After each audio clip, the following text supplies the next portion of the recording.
မင်္ဂလာပါအခုဇင်ကနေပြီးတော့စီယုံစီကံစစ်ခိုင်းလို့သာစစ်လိုက်ရတယ်ဘာတွေကိုဘလို့စစ်ခိုင်းနေဆိုတာမသိဘူးဆိုတူတွေအတွက်ဇင်ကဒီဗီဒီယိုလေးကနေပြီးတော့ရှင်းပြပေးသွားမှာဖြစ်ပါတယ်ရှင်ပထမဆုံးတစ်ခုအားဆိုလို့ချင်း ECG ပေါ့နော် ECG ဆိုတာနှလုံးကြောသားလှုပ်ဆောင်ချက်တွေနဲ့နှလုံးရောဂါရှိမရှိကိုစစ်ဆေးတာ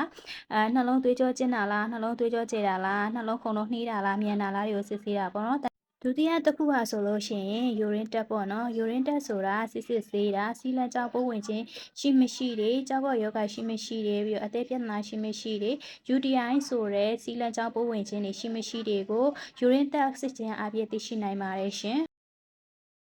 တတိယတစ်ခုကဆိုလို့ရှိရင်ယူရင်းအာရီပေါ့နော်ယူရင်းအာရီဆိုတာလည်းစစ်ဆေးတာပဲပေါ့နော်ယူရင်းတက်နဲ့အလားတူပါတယ်ရှင်နံပါတ်4ရဆိုလို့ရှိရင် HbA1c ပေါ့နော် HbA1c ဆိုတာနောက်တော့3လအတွင်းစီးကျိုယောဂထိမ့်သိမ်းမှုကိုစစ်ဆေးတာဖြစ်တယ် HbA1c ကိုစစ်ဆေးခြင်းအပြင်ကိုယ်စီမှာစီးကျိုယောဂရှိလားမရှိလားကိုသိရှိနိုင်ပါတယ်ရှင်